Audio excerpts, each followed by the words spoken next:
Shalom, Bapak Ibu Saudara yang dikasihi di dalam Tuhan Yesus Kristus. Salam sehati. Pembacaan renungan kita malam hari ini berjudul Apakah Tuhan masih nomor satu?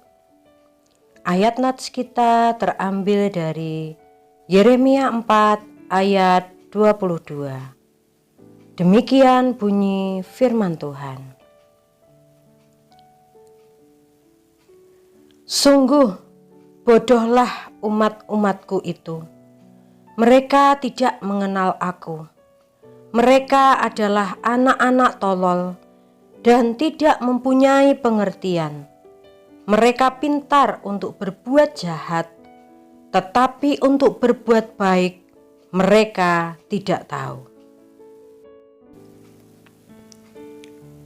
Sebuah kecaman keras diucapkan oleh Tuhan melalui Nabi Yeremia.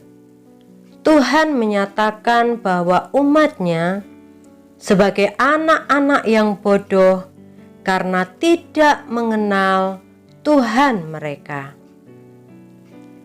Nabi Yeremia memperjelas situasi yang ada dengan menyatakan di dalam Yeremia 5 ayat 21.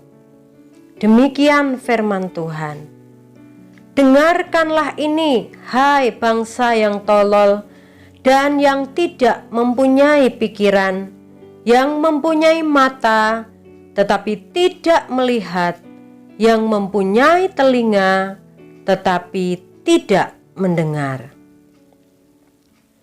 Tiga hal yang menjerat bangsa Israel di dalam kebodohan mereka di mata Tuhan adalah pikiran yang tidak mengadopsi pikiran Tuhan, mata hati yang tidak merespon firman Tuhan, dan telinga yang tidak suka akan teguran Tuhan, sehingga mengikat mereka dalam tahun-tahun yang berkepanjangan tanpa pengenalan akan Tuhan yang benar. Di dalam Perjanjian Baru, Tuhan Yesus mengajarkan kepada murid-muridnya untuk terhindar dari predikat orang percaya yang bodoh dengan mengambil berbagai perumpamaan. Misalkan, orang percaya yang bodoh itu seumpama orang yang membangun di atas pasir. Jika kita tidak berdasar dalam kekuatan firman-Nya, seumpama 5 dara yang bodoh yang membiarkan pelitanya menjadi padam dan tidak mempersiapkan minyak cadangannya. Jika kita tidak berjaga-jaga akan kehidupan rohani kita di hadapannya.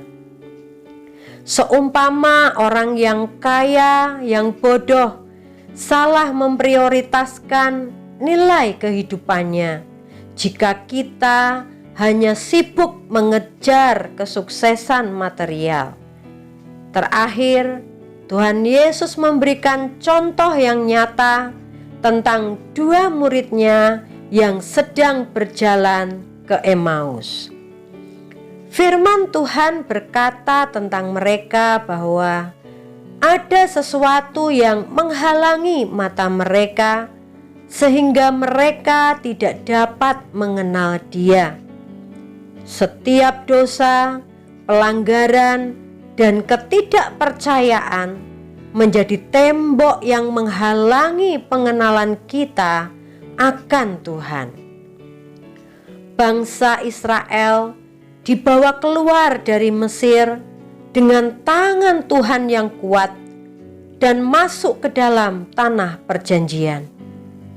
Tuhan tidak membawa mereka melalui jalan tol yang bebas hambatan, namun sebaliknya melewati kegersangan padang gurun dan melewati setiap peperangan melawan musuh-musuh yang jauh lebih kuat agar mereka belajar mengenal Tuhan mereka lebih dalam lagi. Namun mereka memberontak.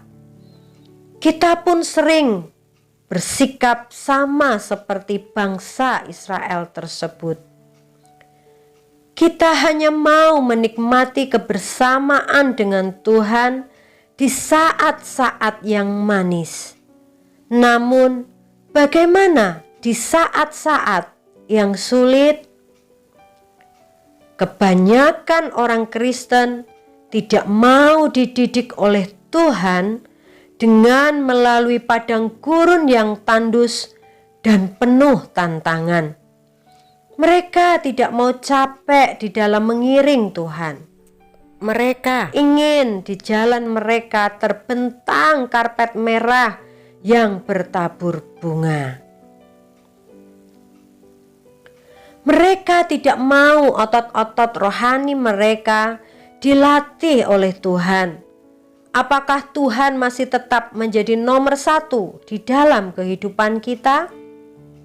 Kenalilah Tuhan di setiap musim kehidupan kita. Mengenali Tuhan secara pribadi akan membuat dasar bangunan rohani kita kokoh. Puji nama Tuhan. Demikianlah pembacaan renungan kita malam hari ini.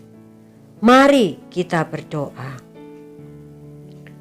Bapa, ampunilah kami jika selama ini kami tidak menomorsatukan Engkau di dalam hidup kami. Ampuni kami yang seringkali hanya sibuk dengan hidup kami sendiri. Berkatilah Tuhan seluruh umat-umat-Mu malam hari ini tanpa terkecuali. Berikan tidur yang nyenyak, berikan pikiran mata hati yang terang, untuk kami bisa beristirahat dan menikmati berkat-berkat daripada Tuhan. Hanya di dalam nama Tuhan Yesus, kami sudah mengucap syukur dan berdoa. Haleluya. Amin. Tuhan Yesus memberkati Bapak, Ibu, Saudara semuanya. Salam sehati.